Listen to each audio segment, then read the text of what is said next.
Hey, everybody. Welcome to another episode of the Tiger Man Report. Thought I had an extra second there before we went on there. I'm Rogelio Castillo alongside me, Chris Brown, who will be joining me here shortly. Thank you for tuning in on a Sunday evening Grammy night, too, by the way. I did not realize there was a Grammys going on. For those who pay attention to those kind of things, it's not that I don't. Never, even when I pay attention a lot to music, Grammys have been. I had a friend of mine who used to host Grammy parties. Just it was this, AKA, it was an excuse to party. So, yo, Jeremy, good to see you in here as well. And shout out to friends over at the Erie Seals who had an extra. He had the Tacoma Rainers hat that they got sent by mistake. I was in town for talking to Greg and seeing some folks out there, and it's good to see him. And yeah, it was so now I have a Tacoma Rainers hat. It's not it's one of those flex fitted hats too. So, but yeah, I mean, I'm just beyond grateful to get stuff like this. So you can find us on iTunes, Spotify, or wherever you listen to podcasts. And so tonight we're going to be sharing the link to our GoFundMe. We're trying to get ourselves down to spring training as we're almost next week. Pitchers and catchers report. So, of course, the big game that's next Sunday that's going on too, and that has football officially over and baseball officially underway. So. But yeah, so the Grammys are going on tonight. I don't know what else is going on sports wise or TV wise or anything, but to get to, we'll be talking about the rankings as ESPN put the Tigers as their number 3 farm system. Also, we'll talk about the Baseball America rankings too as well. There's quite a bit of discussion about that. We talked about it a little bit briefly with Baseball Prospectus, and there's been also the Caribbean Series. Thank you, Jeremy. I was gonna say. Tigers' own Trey Cruz batting leadoff for Puerto Rico, and I watched a little bit tonight, and yesterday I watched a little bit of the Puerto Rico game. And Deadly Ninja Bees do not spoil anything for you're watching True Detective. If it scared you tonight, I mean, usually I'm gonna watch it probably after this, so I'm not. Oh boy, especially the way the last episode ended too. It's just that it's been a good show, but. Couple takeaways too, and we did during the Motor City Metrics podcast talked a little bit about Colt Keith's comments, and one of the things that I took away too that was something that I was talking to Greg about this on Friday in Erie, and his ability for the Tigers for the money so the Tigers can make acquisitions. For a 21, 22-year-old kid to think that way, that's not only good parenting. His mother, I like I said, I mentioned this, talked to his mom for a little while, but that's just forward thinking. And I really, really took away from that and take away the fact we've had Colt Keith on our list for a while and what have you. He's got a good head on his shoulders, and it's just good to see that. It's really good to see a kid think that progressively about how he wants to win, and he wants to win at all costs. And so, but yes, Groundhog Day. Thank you, Austin. That was part of we had it in our little thumbnail. So good to see you here as well. Good to see Tyler as well. The Middle East 40 plus league. I have no idea. What is that? I don't know. I'm not sure what that is, but anyway, yeah, that was one of the takeaways from the press conference. That was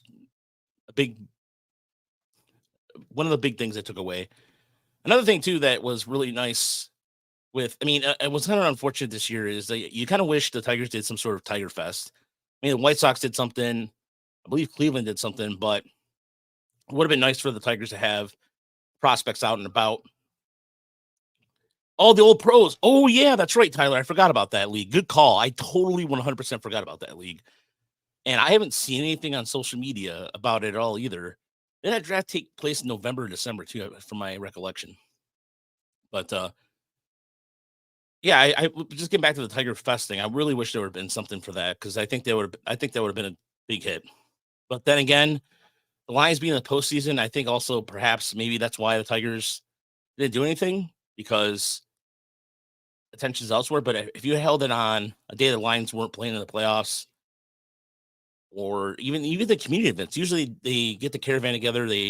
Last year, for example, they were at Detroit Western as they were giving away gloves and uniforms, and they've helped out with some of the schools in the PSL. And I even see with something like that this year. So could be something coming up. I don't know. But I found that interesting because if you're going to be excited about prospects in your future, you think you want them out and about. But either way, it's a small nitpick. I'm not, at the end of the day, it doesn't really, I've used the cliche. By the way, there's a great drinking game with how many times people use the phrase end of the day. End of the days within 5 minutes at one of the presser. I'm trying to find the cliche use certain cliche. Sorry, you were cutting out there. I don't know what I couldn't hear. I was talking about cliches, like the end of the day. How many times people use it? Well, at the end of the day, cliches are just a way for us to summarize things. But yeah, I don't know. I'm sure I have my own crutches. I think there's a drinking game involved in it, isn't there? Well, yeah, I think you got to drink when I mentioned a city in Michigan. I don't remember what other ones. So. Yeah, there is a couple of them there too. So we are putting in the link for a GoFundMe. If you have not donated already, any donations go back to what we do for the year. Like I said, we're trying to get down to Lakeland. I'm hopefully, once I get some clearance from work, I plan on leaving the 15th or 16th. But again, every bit helps. So please, consider donating. Our GoFundMe link is in YouTube. Or if you want to donate that, or to our PayPal too as well, all of it goes back to us. PayPal is just faster, I think. Less fees, I believe, as well. Either way, it doesn't matter. Every bit helps, and we thank you for your support. So we'll share the link as we go on. There's also our super chat feature too as well. If you want to do a super chat, ask a specific question that's going to be a detailed breakdown, choose for bucks. So plenty of ways to donate and help us out. We're really appreciative of all the donations we have received. So we were just talking about, I was just kind of killing time here. We came out before we talked the rankings and the Colt Keith press conference a little bit. I know we talked about it on the podcast big time on Thursday, rather Tuesday. So, but for those who may have missed it, we can revisit that. And also the Grammys. I mean, have you paid attention to the Grammys at all, Chris? No? I had no idea that they were going on. I've if you're on Twitter, people are commenting on it a lot. So I see that, first of all, I saw that you sent me that Killer Mike got arrested, which was very odd. And then Tracy Chapman showed back up to perform her old hit, and Taylor Swift has an album coming, and that's I think that's what I got from the Grammys so far. Yeah, but Tracy Chapman's Fast Car, that's a classic. I don't like the new version because it's country, and I'm not a big fan of country. So I just remember that was when it was an original hit. I remember In Living Color making fun of it. And I write a fast song. She's like looking out the window, trying to write everything she sees down. Yeah. But it's it was a hit song back then, and I don't know. It's always interesting to hear songs when they have a new life from a new artist. Like supposedly, it was Leonard Cohen wrote Hallelujah, right? And could never quite get it right, and it was it went through like 100 different iterations, and it didn't get popular until was it Jeff Buckley? Yeah, Jeff Buckley did it. Yep. And then it got popular after that, and then people were like, "Oh, this is a great song." So sometimes it's weird like that. Songs just need to. Sometimes they deserve another audience. Sometimes it just takes some other voice to make it popular. Yeah, and Jeff Buckley died of tragic death too. I think he dove into a river or something like that. Just swimming and I think the riptide took him. I believe it was. So Rip Torn took him. It was unfortunate. Rip Torn took him. Oh. All right, so here's the Detroit Tiger prospect rankings and just how among the publications, if you will. So actually, I'm going to do this a little differently. I'm going to put it in a window versus just covering us. Gotcha. There's a better way to present these things. And I don't think I don't know if Fangraphs has actually done their official. They haven't done all 30 teams yet this year, so I don't know if their team rankings are. Okay, because I was how that going by what last I saw. So that may be from last year. I don't know. yeah. I know that I don't think Longenhagen was crazy about the system, so it wouldn't shock me if they're in that range. And I expect them to be in that range, if and when Keith Law does his rankings, because he just has a particular type of player he likes, and the Tigers never have that type of player. Yeah, ever. Although what kind of player does he like? He Because I likes feel like he it's likes inconsistent. he likes Cleveland Guardians players, up the middle, shortstops, second baseman, center fielders who can hit. The Tigers have, I guess 2 of those, but he wants them to be like, plus defenders too. So that's really just Max Clark and Tiger system. So, but Yeah, for whatever reason, Keith. There's always this. I guess Tiger fans believe that Keith Law doesn't like the Tigers, but well, in reality, I I think every mean, system thinks that Keith Law doesn't like their. It's yeah, just one of those things where if you do this for long enough, you pick up on what certain evaluators like, what they like about players, what they're looking for in a system, what they think works. So, and that's always been the way with the Tigers, is they've never really had those up the middle players, right? It's always corner bats or pitchers with relief risk. So I don't know. I don't want to prejudge. Maybe he'll be high on them as well. We'll see. yeah, he might change his tune. Is all we know. And there's also these. You've been doing this. We've been doing this for so long. You start hearing things about how people evaluate prospects and Yeah. all that stuff. And so we've heard some things, interesting things about how Keith Law does evaluate. So or lack of, but either way, I still think he's a trusted source, and I digress. But yes, let's go into the Baseball America one. As this is the highest they've been. It's the second highest they've been, or the highest they've been in 40 plus years. Is that right? Well, I think they were number 5 2 years ago, right? It was the year that they had Skubal, Mize, Manning, Torkelson, and Green all in the top 25. But that was they've been number 5, again, they've never been higher than number 5. So, yeah, I think that is tied for the highest ranking they've had ever since Baseball America started doing this. And that's significant progress and it's all really not just fluff. And there's a couple people out there, I'm not gonna say names, but on social who are just been kind of, you guys are drinking the Kool-Aid and blah blah blah. Look, when we've gone to 50 plus games every year for the last 3 years, we've watched a ton of games, and I don't think in the duration of doing this have we ever been bootlickers, if you will, or whatever. We just call it the way we see it. We did it. I mean, we forgot to salt Nick Quintana, his errors, and he recently retired. Yeah, that's one of the first videos we ever made was Yeah, all his errors. That was a bummer. That's funny. No, I it's we have some good questions later on about. Well, hey, all right, thank you. Assuming you're talking about me and not the musician. But the process. There's a good question about like how organizations do this, how they come up with talent rankings for their farm systems, and we can get into that later. But yeah, I mean, I think everybody's entitled to their own opinions, right? And if they think that right. we're being too rah-rah, that's fine. We've talked about this before, right? Where we only post highlights from the minor league account because that's what people want to see. Like once or twice a year, we'll be like, here's one of your favorite prospects striking out, just because.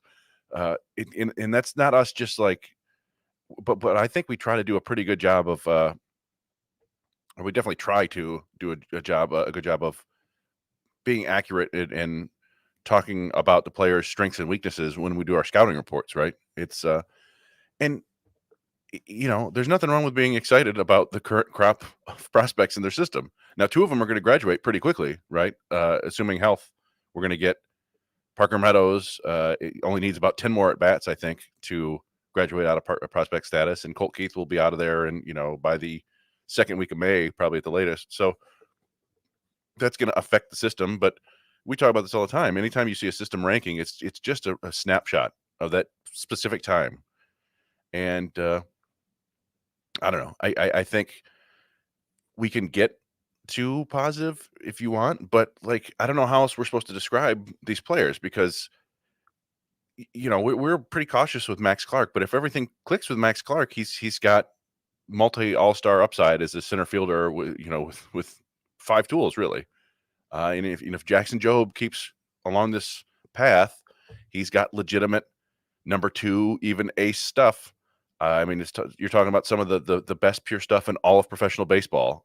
He has, and so he just needs to get more innings. And Parker Meadows could be one of the best defensive center fielders in baseball. Could be the best defensive center fielder the Tigers have had since Austin Jackson. All of this is true. Doesn't mean it's going to happen, but I don't know what else you're supposed to do when the certain number of players they have right now have this level of talent. We're not just going to deliberately down them because the odds are that not everybody's going to work out. We have to tell everybody about their ceiling, and we tell them about their flaws too. At least that's my opinion. And that's the same way I feel about it. I mean, I think the way I look at it, here's where I think it's different than it was in the past. Case in point, Sawyer Gipson-Long, okay? Mm-hmm. Sawyer Gipson-Long comes over as, Ray, trust me, man. It's the same. He says in the chat, for someone to think you guys are only drinking the Kool-Aid is weird to me. Well, I know. Yeah, I know. There are certain people who are just cynics about everything, and just they're gonna. I guess how I used to be about the Lions, right? Yeah, just assumed without any real evidence that everything's gonna suck because that's the way it's been. But anyway, so I look at a guy like Sawyer Gipson-Long. Okay, he comes over, and when we first saw him, nothing. I mean, we'll be honest, it was just nothing that really stood out at first, and he just put up. He was just a guy that seemed like he was eating innings. And then at some point last year, it suddenly changed. The Tigers worked with him, and he became a pitcher. He went from maybe a career, I want to say career minor league. I don't want to say that, but a guy maybe that could have been a bullpen guy at some point to wow, holy crap, the guy could actually be a starter in the big leagues. Yeah, that is the difference. I'm sorry, go ahead, Chris. No, I mean, just to your point, and we've mentioned this before, we didn't have him in our top 30 prospects, I don't think. Maybe not even to begin 2023. No. The Tigers did not protect him from the Rule 5 draft. Nobody took him in the Rule 5 draft. So that's, and we talked to Sawyer, he talked about all the stuff he did to work on it, and then Garco mentioned that, that's on the player. Like they're the ones who have to go out and do it, but the Tigers organization has given their players a lot more resources and I think a lot more detailed plans and explanations of what can work and how. And it just, this 2 straight years really where we've seen this happen with a bunch of different players. And so it's becoming a pattern, I think. And it's now reflected in these rankings. Although, I mean, we can get to it a little bit later, but don't forget the Tigers picked at the top of the draft for many, many years. Right. And a lot of the talent here is a result of that. That's just the truth of it. I mean, they've had 2 number 3 picks. They've had a couple other players. Meadows is basically, they were able to get him because they had the number 1 pick and had extra money. And you can say that, McGonigal is a guy that they were able to get because they had extra money too. So, yeah, there's development and there's also just picking at the top of the draft.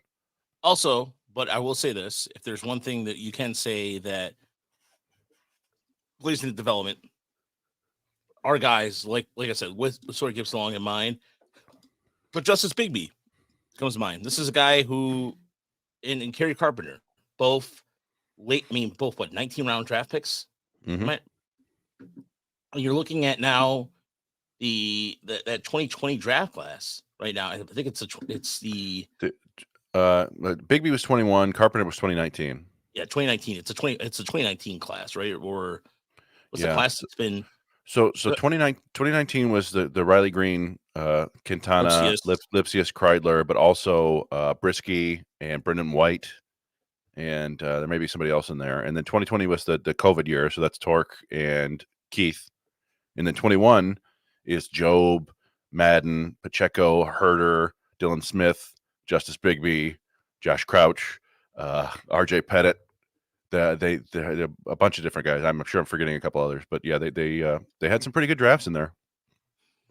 Yeah, and look at, here's the 2019 draft. Like I mentioned with Brisky, look, some of these guys are not exactly, Bo Brisky's not exactly a household name. I get it. But if there's one thing Detroit has been able to do that they weren't able to do in the past, is get production. I I mean, you look at some draft classes. I mean, I can go back to let's just look at the 2017 draft class here for a minute because I have that pulled up right now. That's You have Fido and Will Best. Yeah, that's it. I mean, but even then, Fido's still on that, whether or not he's going to contribute or not. I mean, Ray Rivera, Joe Morgan, Gio Arrieta, gone. Sam McMillan, gone. Dave Myers made a cup of coffee appearance with the Marlins. Brad Bass, gone. Max Green. Although there's a good story about Max Green that came out today, or Max Green's actually throwing again and throwing effectively, so it's good to hear. Was 2017 the John Schreiber draft, or was that 16? That was 16 because Okay. Drew Carlton came out of the 17 class too. Gotcha. Yeah, the Max Green. Yeah, that was cool to see. You know, he's always been great to us. I'm sure we told it before, but it never hurts to tell it again. In our original iteration of the Tigers minor league report, when we were working with Keenan and we were working with James Shipman, we interviewed Max Green, and something went wrong. We talked to him for like 45 minutes. Something went wrong, and we had to interview him again. And he was 100% game and talked about all the same stuff the next day, and didn't, you know, no winks and nods that we'd already talked about this. He was just an awesome kid, and you know, he had a really good arm, and it was always a matter of, like, you know, trying to find that breaking ball, and just good to see that he hasn't given up, because, you know, when you got that arm, you might as well give it every chance you get until you can't do it anymore. So that was good to see. Yeah, definitely. And he's been some of the injuries he's had too, that overcome some of the injuries, is just to have that velocity. And Larry's comment in YouTube, this team would be screwed without Avila's drafting. I mean, quite frankly, I mean, okay, yes and no, but I also don't think I think Ryan Garco does not get enough credit here, folks. I mean, if Scott Harris has been saying that too, Scott Harris has been pretty adamant about that, but it is night and day. It to me, I'll give you an example, okay? Remember when we were starting to go out to West Michigan in 2018, 2019? I would say even 2017. I go back to venture that far.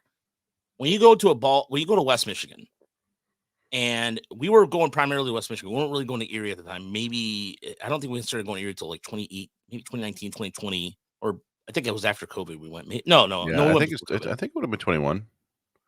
Was it 21? I think that was the first time. Yeah, because you guys went from West Michigan to Erie, I think. Oh yeah, that's right. That was that was when they had the old parking lot in Erie. Remember that parking lot that was across the street? And now when we went back, it was gone. Yeah. Yeah. So that's right. Yeah, that was a weekend of, yeah. That's how hardcore we've been going at it. But anywho, it was right. Yeah, it was right around then. When you go down there, there wasn't really. It was kind of like a weird atmosphere in the clubhouse between going to Toledo, going to West Michigan, and you talk to Parker Meadows. We have our first ever interviews with Parker Meadows. Others, and he was basically outlining what the Tigers told him. It's like, play your game, ... And when we talked to Lance Parrish, same thing. It was like this gathering. It wasn't data driven. There was like putting stuff in the Caesar system, but we weren't seeing what we see today, which is we see Tiger guys out there collecting data, using tools. Like we started seeing a little bit with when Andre Lipsius came to West Michigan, and they had that sensor at the end of the bat. Blast motion. Yeah. Blast motion. But that was it. I mean, but then when Garco came, it was like all of a sudden when Garco came, it was a total different, just a completely different vibe when you walk into the ballpark. And I'm not saying like vibe, but visually speaking, you can see the changes right away in terms of how they had their structure with player development, in terms of like just the little things you weren't noticing before, but also you're like, oh, that's different. They're actually doing this or that. And so that's before Scott Harris gets a lot of credit. They have, as Denley just said, he said it best. They have a unified direction now. And I think Garco, not because he's been on our podcast, but I think Garco, I mean, Ryan Garco deserves a lot of credit, in other words. Yeah, I mean, they've modernized the development aspect of it. That was what was lacking before. Like, scouts are scouts. They're going to see things in guys. They're going to see things that they think will work in pro ball. And, the 2016, 2017, 2018 drafts weren't all that great. You get, Mize and Meadows in 2018 is pretty solid. And then, they had a couple pretty good drafts in a row. But even if you go back to 2020, Torkelson has had success at the big league level, and Colt Keith, we think is going to be pretty damn good. But the four guys in between there all kind of suffer from the same issue in that they can't really hit. Uh, and I'm not trying to be mean, but Dingler, Workman, Cruz, and Daniel Cabrera, none of them have really hit for average above high A ball, and there's only so much the development staff can do, and so misses like that are on the on the drafting. So, and I shouldn't say misses just yet, right? Like we still think that Dingler's got a chance to be a solid backup, and who knows, guys might take steps forward, but so it's you really want. And I think what to Deadly Ninja Beast things is the unified direction now is now you have those scouts and the development staff working in unison. And I think the development staff probably has more say in drafting now than they did before. And so we see these kind of, that they're able to go out and give each player in the organization a kind of a detailed, personalized plan for them. And, when kids have direction, sometimes they take off. And we talked about Justice Bigby, we mentioned him. They knew he hit the ball hard. He had this innate skill, and they just worked with him to lift it a little bit more. And the result was a kind of a breakout season for him. So more line drives and fewer ground balls, and there you go. But it's not always that easy. But they've given themselves these incremental improvements, and that's one of the big reasons the farm system has moved up, because you see guys like Montero, Olson, Gibson. Like Olson doesn't count for the farm system now, but Brent Herter, all these guys have made improvements over the last 2 years. And when that happens to a dozen different guys, suddenly the farm system ranking goes up. And with Workman, we've seen this firsthand. He had him swinging from the left side, correct? Exclusively. Yeah, he abandoned right-handed swinging, yes. Yeah. And they were going back and forth with the swing mechanics, back and forth. We spent some time. It was the first time we've heard the phrase Detroit Tigers or Tigers development squad. Yeah, the development list, yes. Yeah, the development list. And that was basically, now it's been the way I interpret it. And this is the way I interpret it. It's code for this is your last chance, pretty much, or else you're gone. I mean, because Eric De La Cruz comes to mind. There's a couple other players that hit that list, and as soon as they weren't figuring it out, I mean, Daniel Cabrera was on the list for quite some time last year. Yeah, it's I think that part of it is the weird roster, like the roster total number of what I don't remember, it's a domestic reserve roster or something like that. And the total number of players you could have is greater than the number that you can roster on 4 full season teams, and then the rookie leagues. But that's going down, so I'm not entirely sure how much we'll see the developmental list soon. But yeah, I think sometimes it's just kind of a way to stash a guy for a little bit, right? Until you can get the rosters correct at every level. But yeah, I generally speaking, I don't think it's a great place to be if you're on the developmental list. It's they're working with you to try to really change something, and a lot of times it might be like a last gasp. Yeah, and that's what happened with technically too with Lyle Lockhart. I remember when we interviewed him, the Dodgers, and they were basically saying, we're going to put you on the development list and we'll give you a nice parting gift. And he said, no, I'll find greener pastures elsewhere. Yeah, it's and sometimes it is just a new set of eyes you need, or another chance to get out of a particular league and get into a different one. So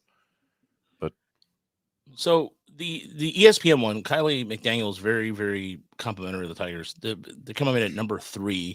So you have Job at number 10, Clark at number 15, Keith coming in at number 40, Meadows coming in at number 45, which was a surprise to some. Young coming in at 63, and McGonigal coming in at 95. And my key takeaway with what Kylie McDaniel said, and I'm kind of paraphrasing a little bit, but just depth. It's their actual depth to the system, and it's just not like a whole picture thing, but it is players who are really good at making contact. Yeah, I mean, it's kind of things have changed kind of rapidly in that regard, where they have a bunch of interesting bats, and I think what was cool about Kylie McDaniel's list is, as you mentioned, Parker Meadows. Not only is he on it, but he is a top 50 prospect to Kylie McDaniel, where he's not on any other lists. And we've talked about it before. I think Meadows absolutely deserves to be a top 100 prospect, and probably top 50. Honestly, and Kylie mentioned basically it's really not that hard to see him putting up a 2-3 WAR season. Just if he hits a little, and we've talked about that. And I think you can go look at Josh Outman's numbers last year. That might be like a 95th percentile outcome for Parker Meadows, but they're pretty similar. Like Outman, I think, hit like 20 home runs or 16 home runs, stole 20 bases, played good defense in the outfield. He walked like a 12% clip and hit like 240 and struck out like 31% of the time and was like a 4.5 win player. So when you've got the speed and the defense and the raw power that Parker Meadows does, I think, I think the floor is really high and I think the ceiling's pretty substantial too. So it was nice to see have him on there. And then, he picked McGonigal as a guy that he's his pick to click, right? One of these younger guys who hasn't played much, but he really likes the profile. And one of the more interesting things is the, Longenhagen at Fangraphs calls McGonigal a no doubt shortstop. And he's basically the only person in the industry, I think, who says that. So it'll be very interesting to see if McGonigal does stick at shortstop for the long term. Yeah, it was interesting too, because Abe Ajak, who's a guy who on Twitter, you can tell he's an engineer because it's very black and white the way he speaks sometimes.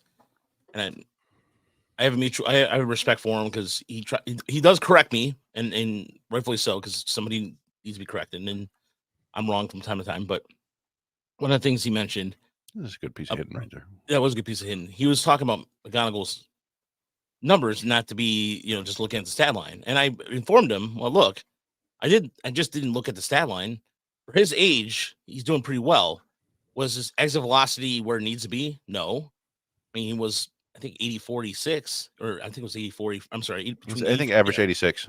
Yeah. Yeah. So that's all I'm saying was he had an impressive debut for his age right out of high school. So I don't know what else you want. No, anytime. Remember, we thought it was pretty spectacular that Riley Green made it to low A the year he was drafted back in 2019. We went out and saw him and interviewed him because it had been a long time since a high schooler had been drafted and made it to low A that season. And or was it high A? Was that high A? No, it was low. No, it was low. It was low A because was it? Okay. Yeah, that was low A. Yeah.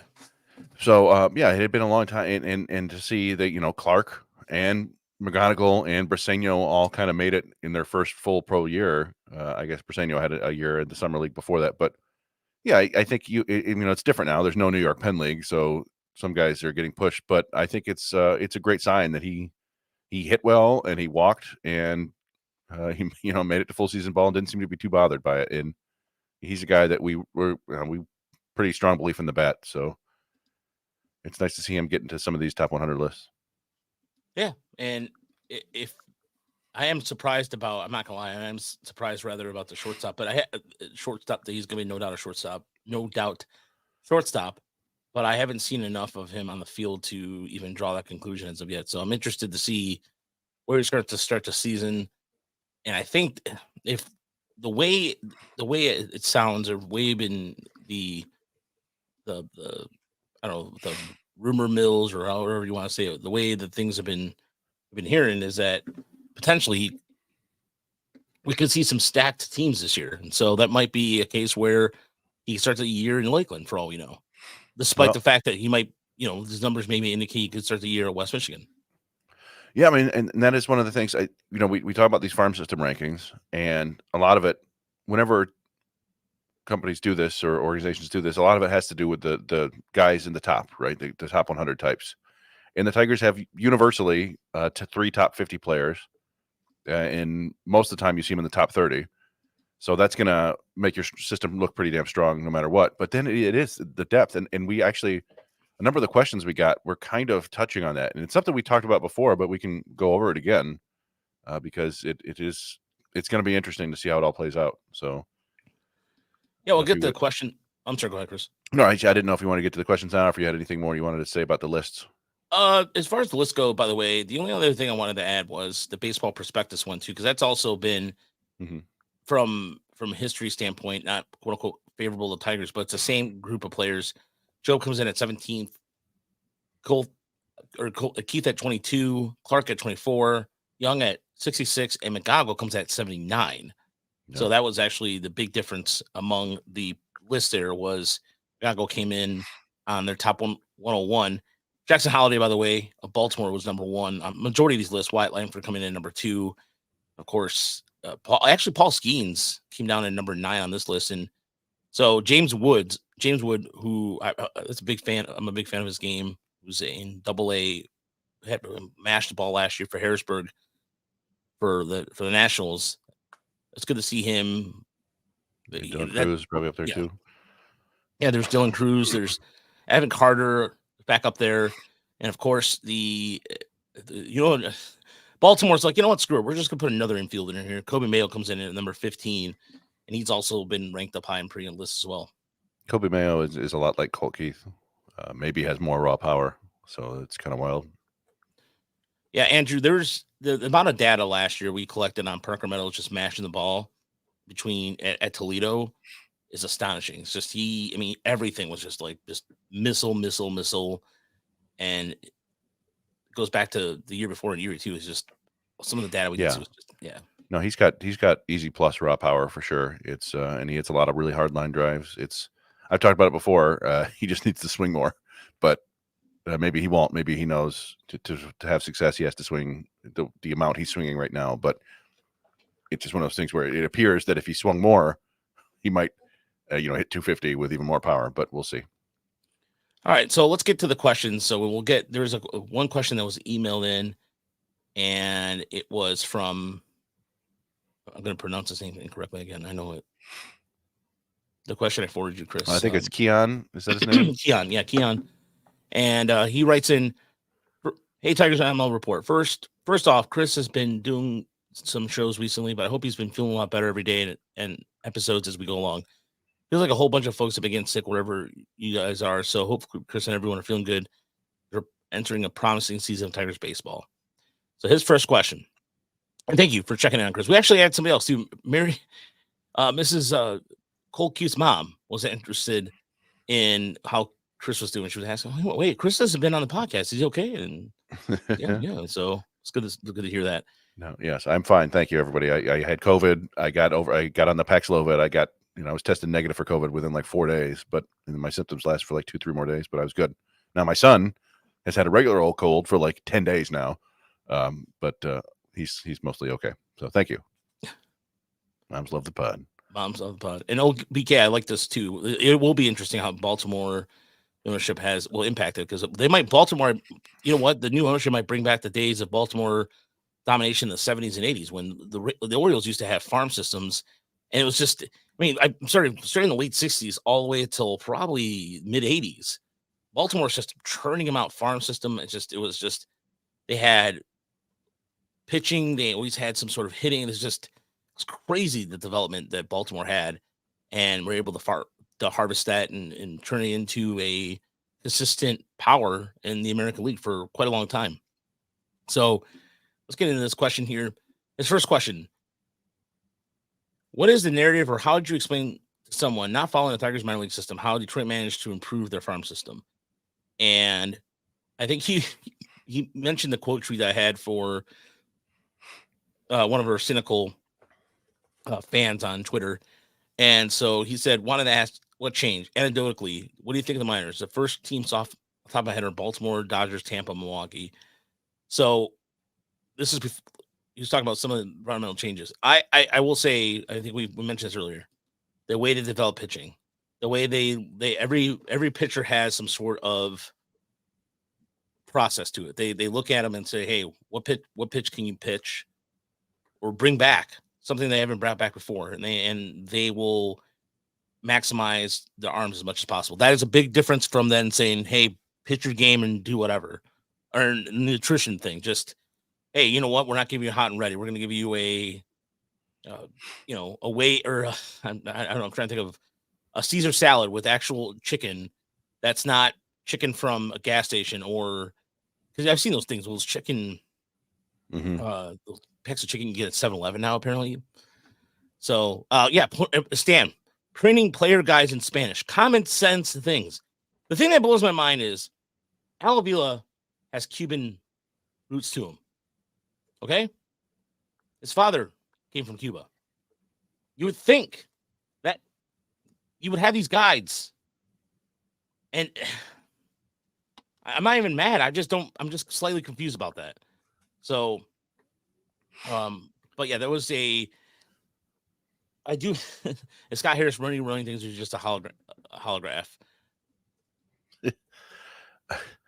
Well, I know there are a couple things that kind of, again, these prospect rankings are really just like a moment in time in what teams, organizations think of these teams' talent.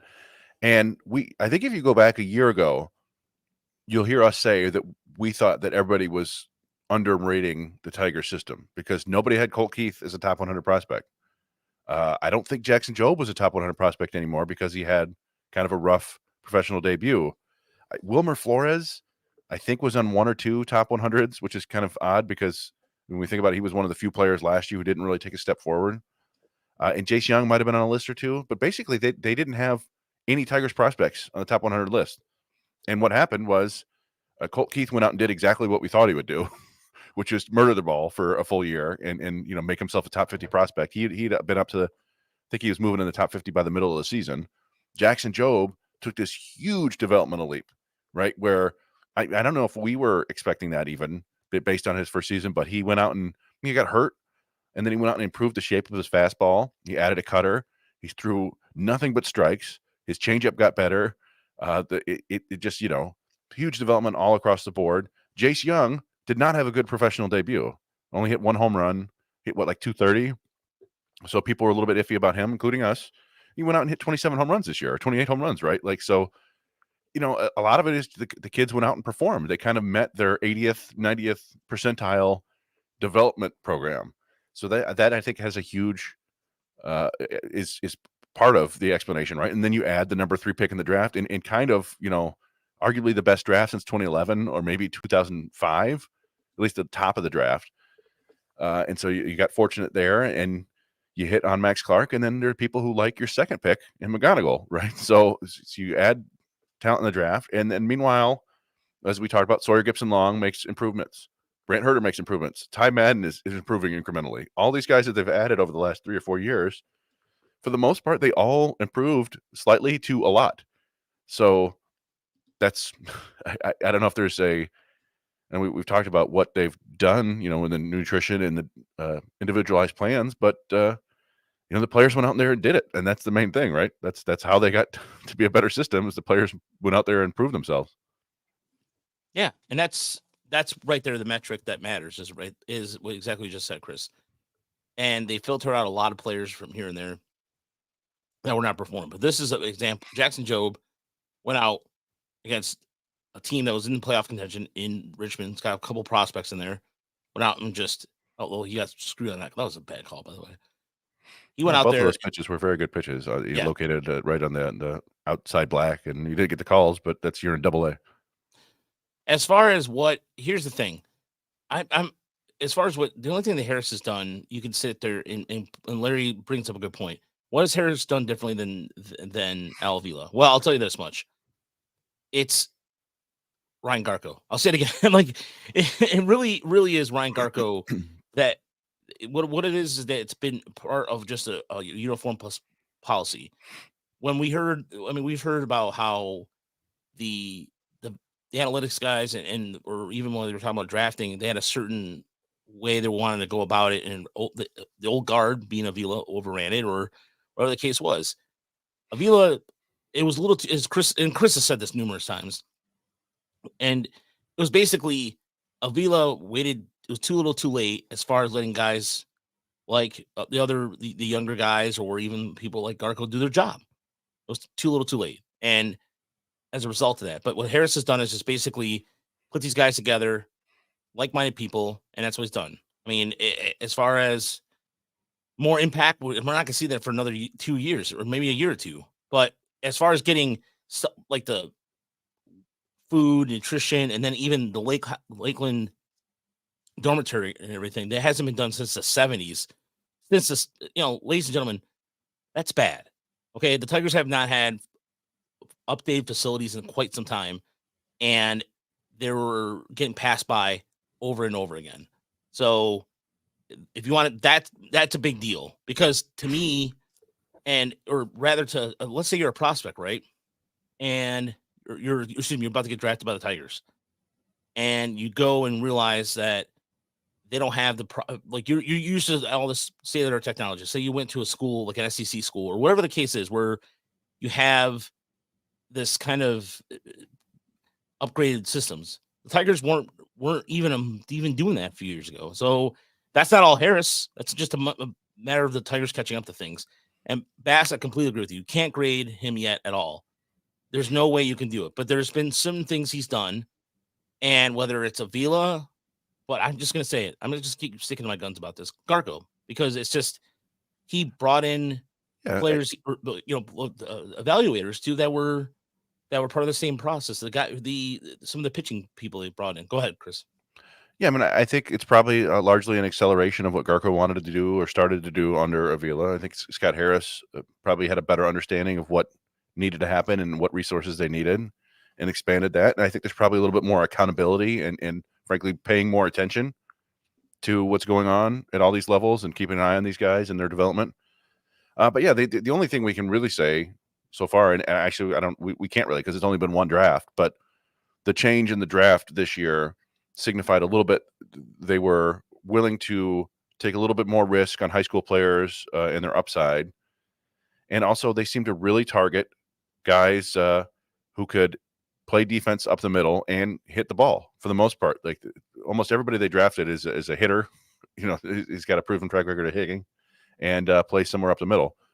I think Carson Rucker might have been the only player who was actually listed as a third baseman, not a shortstop, second baseman, center fielder. But yeah, time will tell. If we'll see again, if they do it again this year, then we'll have a pattern. But it may have just been that the 23 draft was filled with a lot of hitters that they liked. So we'll see. Yeah, I mean, it is as far as the facilities go, I was referring to the dorm there, Larry, but I'm saying I'm talking the Tigers, one of the last teams when they have the required, I think it was 5 or 6 teams in the 90s. The Tigers were one of the last teams to do so, and just they were always kind of penny pitching when they had to. It's a totally different thing. The past. But either way, whether it's Avila, it's a combination of everybody at this point. But yeah, it's gonna be hard to just sit there and go, well, this is all Harris and yeah, you do have to. I mean, most of these players were drafted by Al Avila or acquired by Al Avila, so you give him some credit there. But he's not around anymore, so we're talking about the new regime. Yeah, because that's going to be. I think that's something. I understand where Larry's coming from though, and I respect that, and I don't. And look, I mean, we can't pretend that Avila didn't do anything, and that's the narrative that kind of makes me mad sometimes. Is when people are like, "Well, he was a bumbling idiot." Cut it out. He was in baseball for 40 plus years. Come on. It was just all too late. It was all too late. This stuff, it should have happened 3-4 years before it did, and that's what got him eventually. We've talked about it before. The original sin, that Verlander, that JD Martinez trade, not getting really any contributors other than Jake Rogers out of that.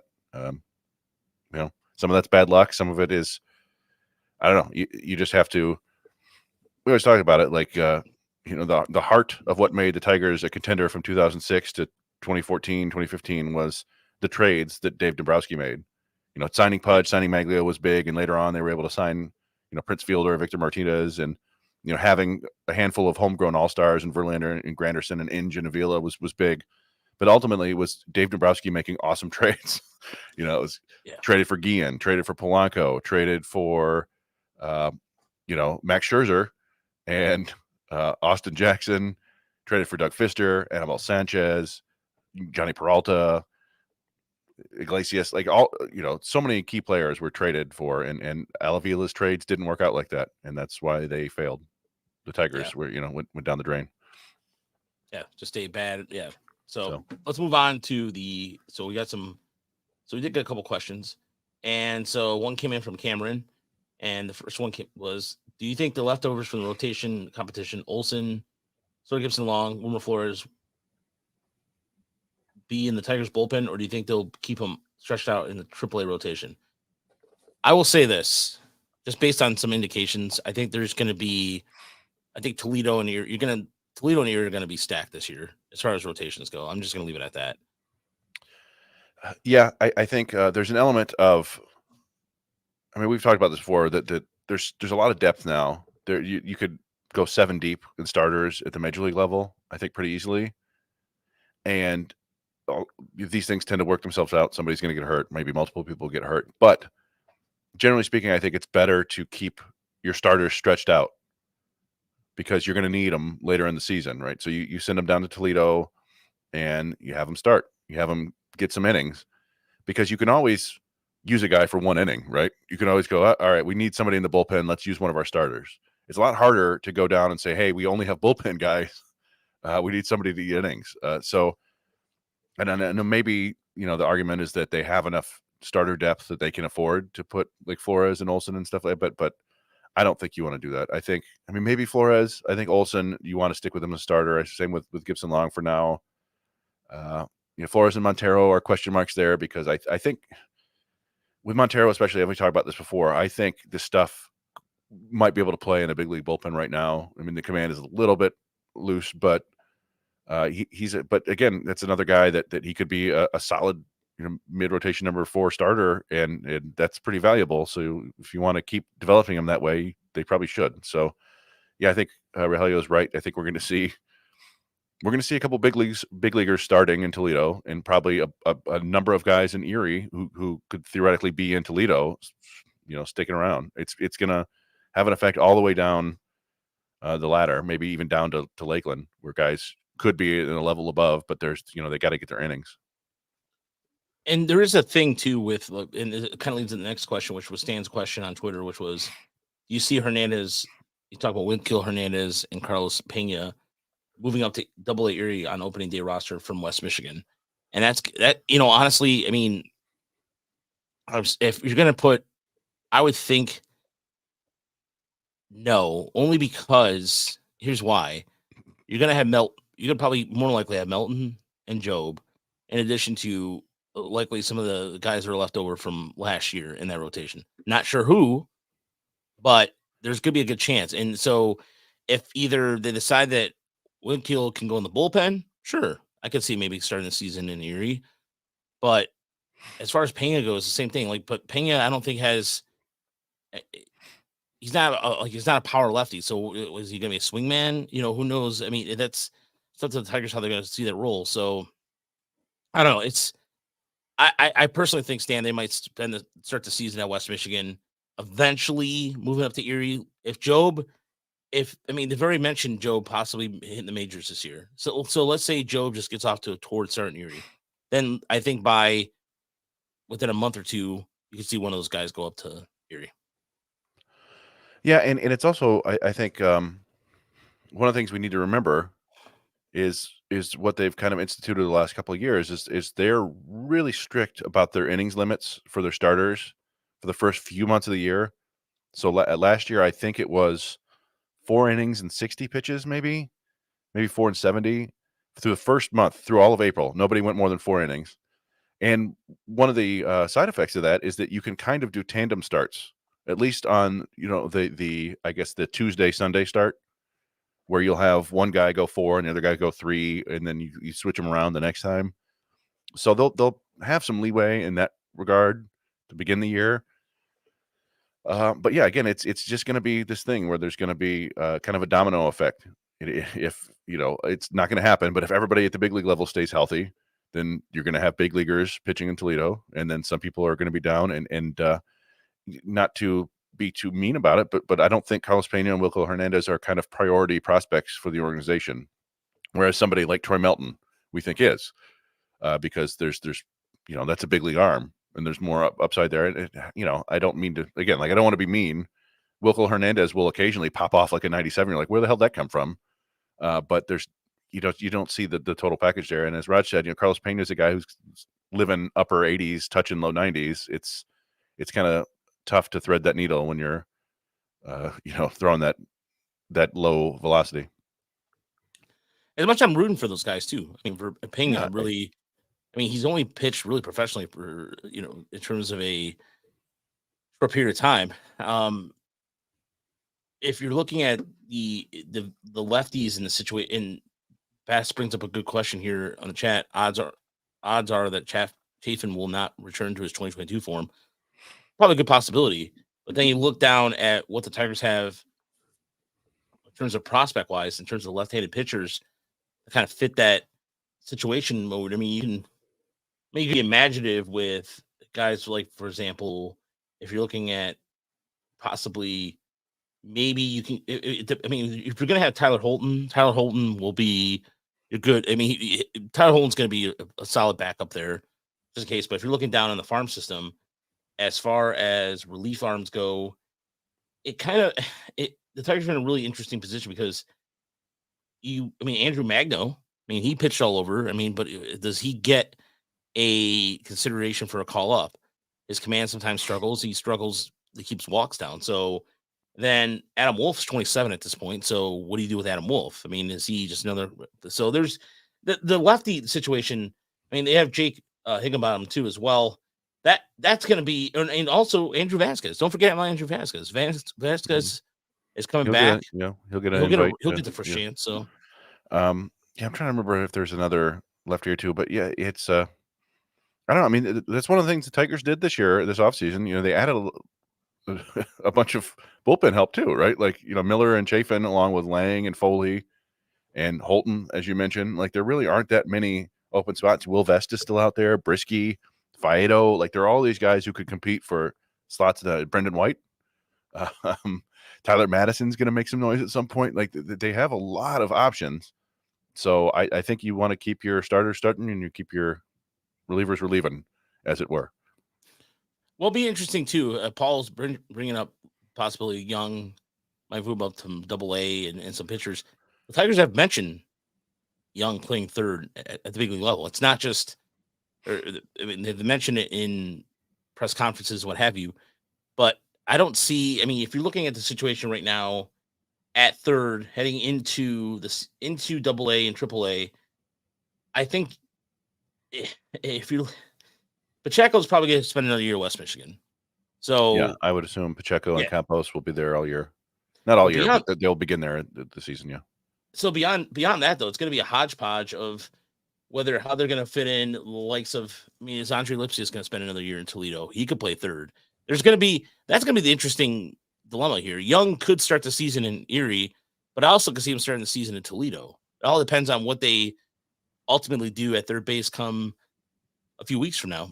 Which, outside of the platooning situation, and so, well, they brought in Ryan Valade too, right? Isn't he a third baseman or is he an outfielder? Yeah, and that's the guy who's going to get some consideration. I totally forgot about him too.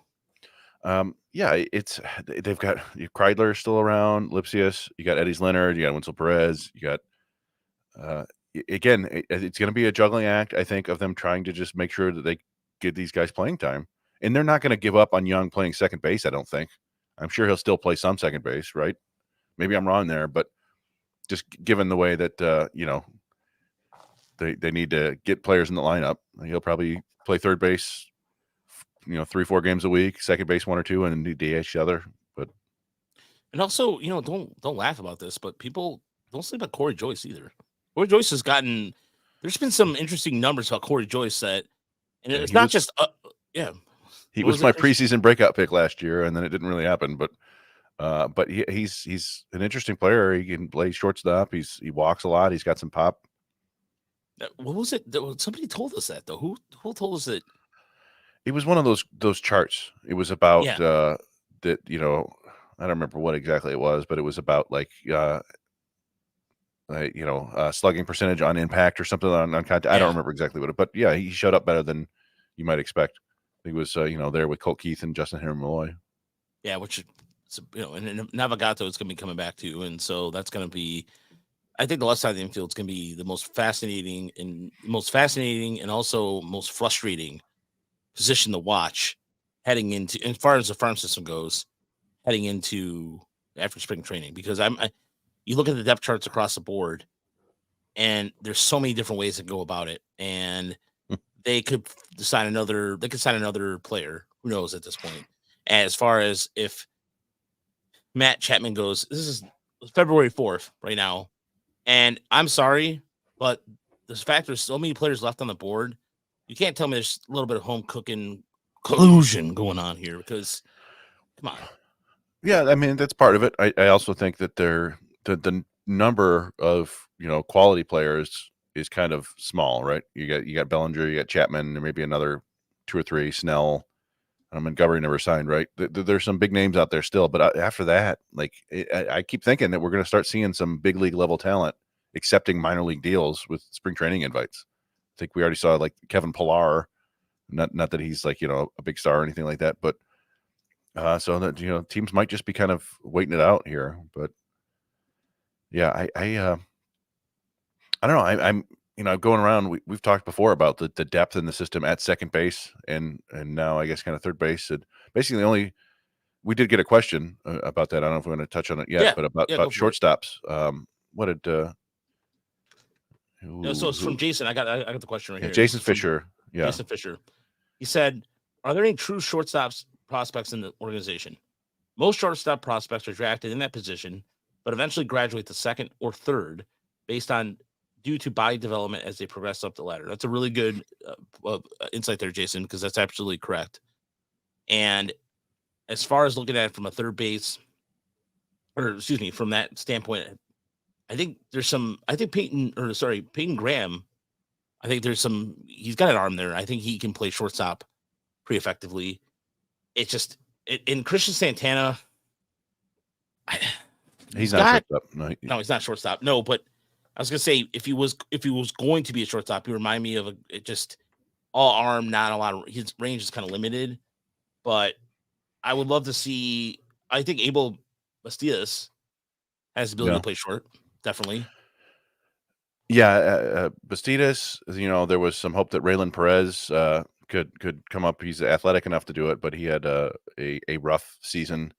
There, Workman is a solid shortstop. I think they really like John Peck's glove.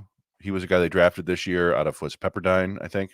Yeah, he had a rough year with the bat, and so there's some weird underlying data there that suggests that maybe he's a better hitter than his number suggested. But yeah, that would be kind of the one glaring need for this organization, I think, is that true shortstop prospect somewhere in the system. We talked about, Longenhagen thinks that's Kevin McGonigal. They're certainly going to send McGonigal out there and play shortstop this year. Most people think he's a second baseman. I think largely because they think that the teams will probably have better shortstops, but that might not be the case in the Tigers organization. So I don't know. We've talked. I think Ryan Kreidler is a good shortstop defender. He's an excellent third base defender. And then mostly after that, it's Danny Soretti's a solid shortstopper on defense. But it's kind of like that. It's a lot of guys who can play shortstop a little bit, but not that just one surefire. I think Raj mentioned your best hope there is probably Peyton Graham developing because he's got the athleticism to stick there. And Jim Jarvis too. I mean, in a short period of time out of Alabama is also, you could say that for now, but I mean, I think he has to. A lot of the problems too is like these guys have to start like Peyton Graham. He was struggling with wrist injuries last year, so that's part of the reason why he wasn't really. You didn't hear his name a lot last year, and for his struggle. So, Trey Cruz is no longer a shortstop. I mean, he's in the outfield. He's actually better in the outfield than he was in the infield. Yeah, he can fill in at shortstop, second base, and center field, and that's where he gets a lot of his value. I don't know. Hopefully, somebody will develop this year and be like, okay, that's the shortstop of the future. But you may have to wait for the draft on that one, or they may have to sign somebody down the road. Of course, they do have Javi Baez for 4 more years. So yeah, he's a pretty good defender, at least. Yeah, as far as he can see the ball. Tyler Parker mentioned Carson Rucker, who I do think only played shortstop last year, but he is one of those guys who, just looking at his body, like, all right, he's going to play third base down the line. You would assume, unless he's Cal Ripken Jr. or something like that. I think he's like 6'2", 6'3", and not like Peyton Graham is like 6'3", but 160 pounds. I think Rucker's already like 200, 215. Yeah, he's a solid guy. I mean, it's even it's funny or even interesting too is where somebody was mentioning. This was a couple weeks ago. Somebody who was I talking to? Somebody asked me about Clayton Campbell randomly, and like whether he's gonna play third or first, and I was just thinking first because he's not much of his catching abilities. Yeah, it's kind of, I think first is his best hope there, and then first base is kind of an interesting position in the system. That might be in where Lipsius ends up, or we might see Malloy play some first base later this year, just based on the need. But other than Quincy Naporti, there aren't really any. I guess Chris Myers plays first, plays in left field. Other than that, it's a little bit light in terms of, but it's never first base has never been like a position known for prospects, really. Yeah, and Gabe Alvarez said that Chris Myers was his best defender at first base last year, and so and it was true. Like he didn't do too bad of a job in the outfield either for the first time being out there. I mean, but also remember Myers was also, I'm not saying he's going to do this again, but he was a shortstop. So the reason why he's such a good defender is because he's played he's played good defense before. Tyler, pretty much Trick Cruz is exclusively a center fielder now, and he was a good defender last year out there in Erie, and his father and his grandfather both played in the outfield. So there's no reason for him to in the infield. There's a lot of errors. There's a lot of times where it's just a lot of just kind of, I don't want to say absent-mindedness, but just mental stuff. But either way, he showed last year. He impressed me in center field. Yeah, he looked like a natural out in center field. I think he still did play other positions, but I'm trying to. So he had I'm looking last year. He had 14 games at second, 21 at third, 35 at short, and 51 in center. So center became his primary position, but he was still playing other positions. And he's mostly playing center field in the Winter League right now, where he's doing well. So that's good to see.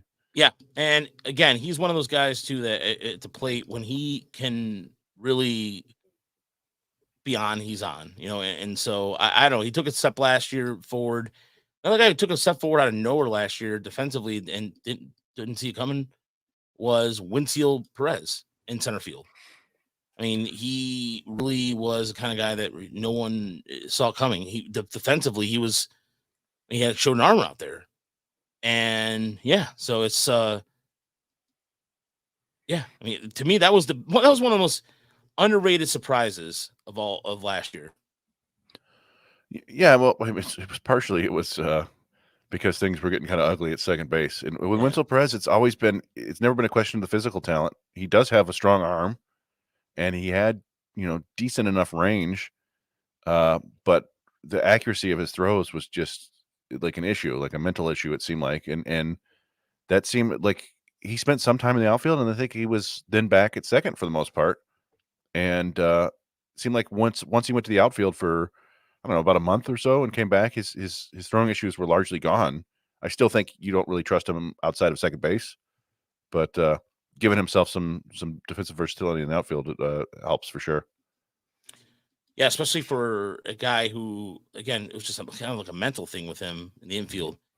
But there was that's fun. We have an Andrew Miller in here, so everybody. So I look, it's Willie Adamasco is somebody who's asking a believer in him. I don't. His metrics, some of the metrics showing too is like his numbers are not what just in terms of trending down. Connor, you and I had that conversation earlier. So he does strike out too much. I mean, it's a little too close to Javi Baez, honestly, right? You're talking about a shortstop who's got power and defense, but strikes out a lot, doesn't hit for average. A little bit iffy. Yeah. I remember, didn't he blame the dome too, Chris? Remember he was saying something about the dome? He was doing really poorly in Tampa, and then he got traded to Milwaukee and did much better. But I think he did, I think last year was, when I say he hit like 219 last year or something like that. I was just looking at him the other day. It might be higher, it might be lower, but he did hit 25, 26 home runs, something like that, and played good defense. So there's interesting there. When Milwaukee went and traded Corbin Burns, I thought like hell, they went and got Joey Ortiz, who's you've been a fan of, and he's going to be probably the shortstop of the future. So it's like, well, are they going to trade Adames now? And it's like, well, do you want Adames to play third base? Not really, because a lot of his value is from playing shortstop. So I mean, he's got the power, but so yeah, I don't know if he's a great fit for the Tigers. Yeah, I don't want to really revisit that either, because the circle is complete. The Tigers bring back somebody that they let go recently, or let go, but I just rather not. I think the Tigers have their own. Again, they've identified certain players, and I think they're going to stick with that. So, but as far he's a right-handed Andrew Miller, so it's not the lefty Andrew Miller. We talked about a little bit about Max Clark earlier, Robert. We were talking about him being on various prospect lists a little bit in terms of being a up the middle type of bat that Tigers have never. I mean, now are type of player the Tigers are drafting. So, but yeah, Connor makes a good point. I could see Adames to the Braves, but it's just, yeah, where are you going to put him though? He's absolutely right. The Braves are just ridiculous. But as far as that goes, there's another thing I wanted to mention too before we get out of here. Chris, was there? We did have there was one other another pitching question. It was from Detroit Tigers fan. It said, "Do you think Job spends the entire year in Erie? Do you see him making the jump to Toledo by, let's say, August if he performs well?" I think there's a good chance that Job could be Detroit by trade deadline. I really think so. I don't think he spends a whole year in Erie. I really don't. If he goes out, because again, it depends on who else is going to be in Erie with him. If you're going to have, you got Trey Melton coming back from injury, so that's going to be a slow process. But if Job would have to like do some Mario jump, Super Mario Brothers jumping over a couple guys, and injuries happen. So, but he would have to go out there and really. But a guy like that, isn't the clock ticking, Chris? I mean, this is a guy you want to take advantage of. That you don't want to further. If he's healthy, he's healthy. Yeah, I mean, in the sense that every bullet it could be a pitcher's last, right? You don't necessarily want to have them wasting time in the minors.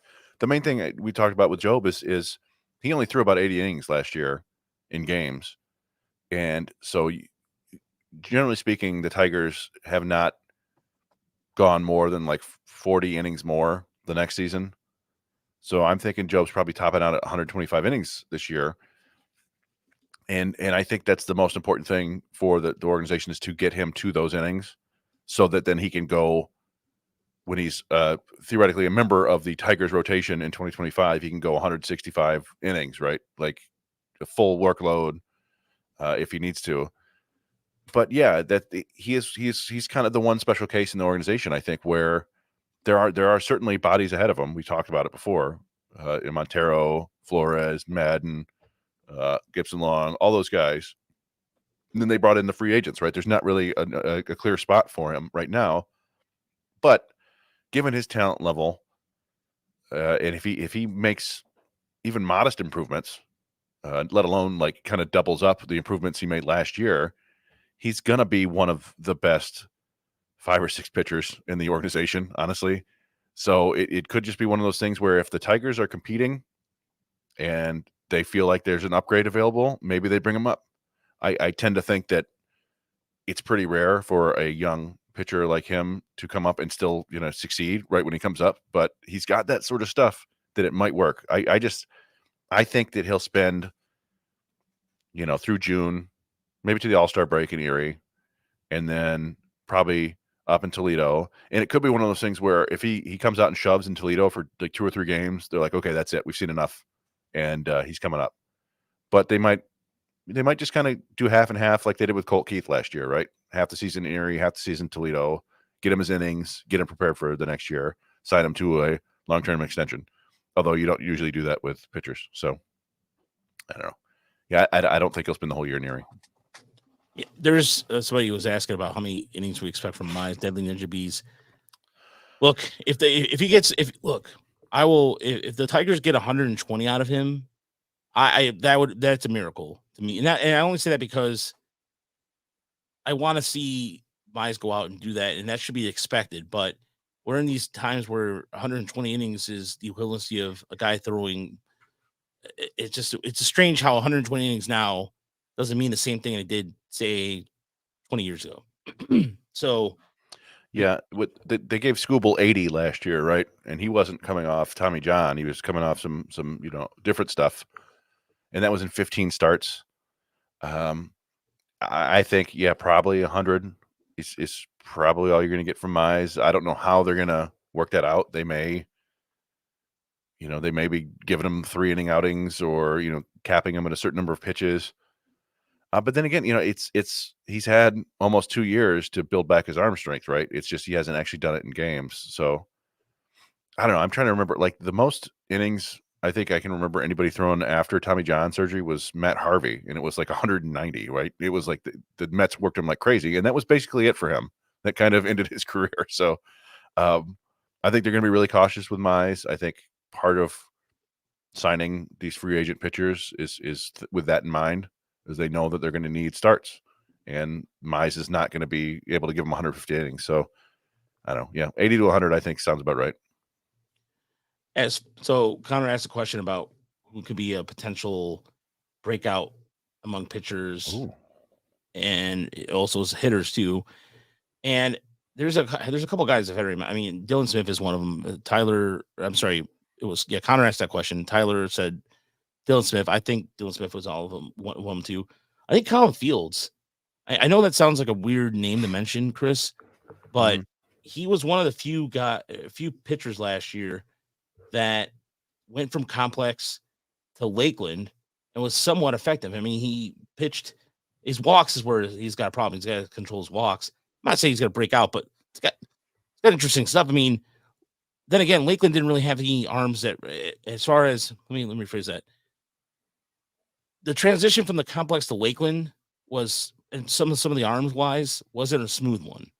And Colin Fields was one of the few ones that did. So I'm trying to think of when you phrase that question the way you did, Connor. I'm trying to think of arms that are not the obvious one, not the Ty Maddens of the world or anything, but just somebody that kind of goes on the radar.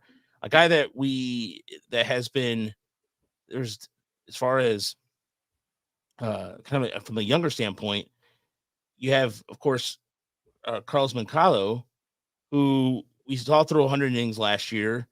He doesn't strike out enough, so that's where you kind of go, give you pause, but maybe he comes back. He's only 20 years old, so he still has plenty of time.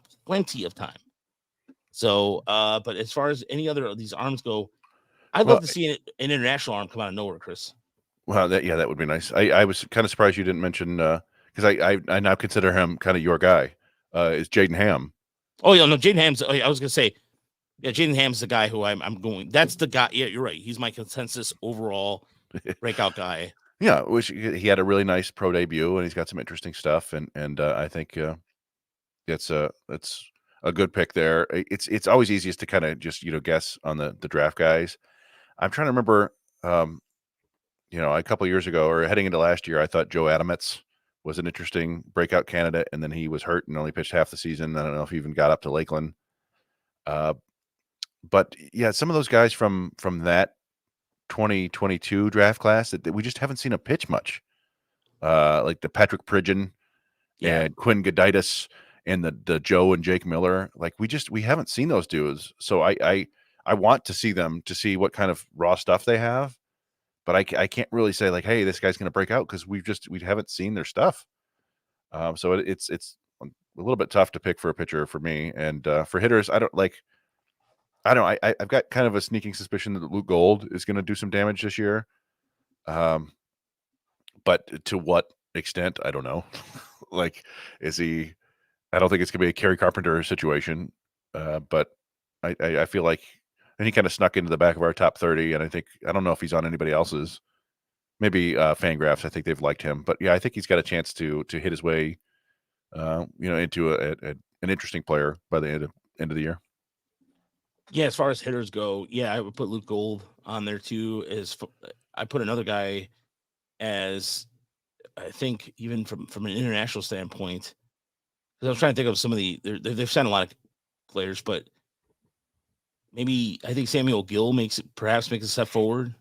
He's been only in complex league in the DSL, but put up some good on base numbers too. So it makes you kind of consider that hopefully that complex complex league can carry into Lakeland, because that would be good. That would be great to see that, especially somebody along the lines where they can kind of feel better with the likes of. I mean, right now they have a hodgepodge of Carlos. That's he's in the outfield really, but Pellegrin, and they have a bunch of guys right now that are kind of like you're not really sure what they have. But there's the switch hitting Nomar Anna, who again we want to see. I'm more interested in seeing these complex guys that go into Lakeland this year. But in all seriousness, outside of what you said, Luke Gold hitter wise, I'm going to stake my claim right now. My way too early breakout hitter prospect. You know, I'm gonna go with Carson Rucker. I think Carson Rucker would be a guy to look out for. Yeah, the international guys, Enrique Jimenez, I think is a guy that people feel pretty strongly about. It'll be interesting to see what he does stateside. Anibal Salas had an awesome debut, but it's the DSL, and we've been fooled by that before. I think, yeah, it's not hard to pick. Like I said, it's always easiest to pick these draft guys. I think Brett Callahan had a really nice pro debut. Kind of reminds me of Ben Malgeri. Might have a solid first full season. So, yeah, I don't know. And then how about Max Clark? How about Max Clark? How about Max Clark breakout where he's the number one prospect of baseball at this time next year because he looks like Corbin Carroll? I don't know. Brady Allen saved West Michigan's season defensively last year when they got him and they put him over Campos in the regular, or for the most part sharing the duties out there. Really helped. So, but yeah, Brady Allen, I'll be interested to see what he does in AA. Diaz, Janken Diaz is going to be another name to watch out for. And yeah, we had some video of Jank Diaz. We had some Jank Diaz. I think we put it up. Yes. Yeah, we did. I think so. Maybe there's a Briseño. I think there's Jank Diaz. Connor wants to know if we're fans of Raylan Perez. I like to see more of him. I don't have enough to gauge an opinion either way, but that was one of those guys I was trying to hopefully get the Lakeland or complex ball last year, but I didn't get a chance to go to Lakeland in August like I normally do. Yeah, I mean, he had a rough season. He was a guy we were all excited about because he was putting up big time numbers in the Dominican a couple years ago, and yeah, it was a kind of a splash of cold water last year. What did he hit? 152, like 152 with a 34% strikeout rate, 46 WRC plus, 2 home runs, 8 steals. He did walk 13% of the time, but I think Longenhagen has seen him or talked to people who've seen him and kind of compares him to Gage Workman in terms of an athlete and in terms of the swing. So there's a lot of work to be done there. You never know. Like sometimes guys need an extra year and they figure it out. So he's a name to keep in mind, but yeah, I don't know. That was a tough debut. Tyler, all right, this is one of the last questions, and before we get out of here, and he wants to finally see Gage Workman break out since he eliminated the switch hitting. Look, I'm just gonna be polite as possible, not polite, but just I want to believe that Gage Workman will figure it out. I really do. And there's times where he looks like a major league hitter. He'll pound the ball. In terms of line drive, gap power, just overall power package. Defensively, he's great. But then there's times where he strikes down 3 pitches and you go, what just happened? And this is when he just went to 1. So I think if Gage Workman can figure out to be have that same kind of consistency that Trey Cruz had earlier last year, where he was breaking out and hitting 300, I think yes. But I'm skeptical, man. No, like we were there for that stretch run in 2022 when Workman was amazing. He was scaring the hell out of opposing managers. They were, figuring out, like, they were bringing in pitchers just to make him turn around because he was doing so much damage. But yeah, the inconsistency is killer, and there's too much swing and miss in the zone, and there's too much chase. And you want to believe in the athlete and the ability to develop, but this the story of baseball, man. Is 90% of the guys who don't make it because they can't hit. And I'm afraid that's just the case with Gage Workman. He's just not going to hit enough to take advantage of. It's above average speed, above average power, above average glove. There's a lot to like there, but if you can't hit, you can't make it to the big leagues. Especially when sometimes, like I said, it's just all of a sudden swing. All pitchers we have to do is expand the strike zone a little bit. His strike zone just gets expanded all the time. It's maddening, and so it's again he did make some at bats in the postseason last year. He was vital and for the Seawolves to win the championship last year. So there's a big league player there. It's just it has to be, as Deadly Ninja B said, inconsistency is death. It's I mean, there are tons of big league tools, but only a handful. I mean, it's tough. It's very hard to make the big leagues because they'll find your weaknesses and exploit them to no end. And unfortunately, Workman still has too many of those. Especially when you hear guys that say they can see the seams of the ball. Yeah. Just, I mean, you're that kind of eye. I mean, that's just yeah. And there may be some guys might have that eye, but still, you don't have the barrel control or the bat. Like it takes an awful lot to be a big league hitter, and there's no shame in topping out in Double A or Triple A. But I think there's a reason that Workman's not on a lot of prospect lists. I think he's still on Fangraphs, but you don't see him anywhere else, I don't think. Yeah, and it's pretty much right now it's one dude doing all the Fangraphs, so could be the case. It could be multiple reasons behind that. So, but we're out of time. Thank you so much. Yes, because it is a work night. So, thank you so much for tuning in this late on a Sunday night. Thanks, everybody. Yeah, we really appreciate it. We appreciate the almost 60 plus people in here. Oh, we had 60 people at one point in here. So thank you so much. Again, if you want to help us get to Lakeland, if you want to help us with just all the costs of everything that we do, GoFundMe is in our chat and also the PayPal link. So there's 2 ways to donate, and every bit helps. And so, like I said, I'm just trying to do some budgeting, and I'm driving solo down to Lakeland. Hopefully, if everything works out well.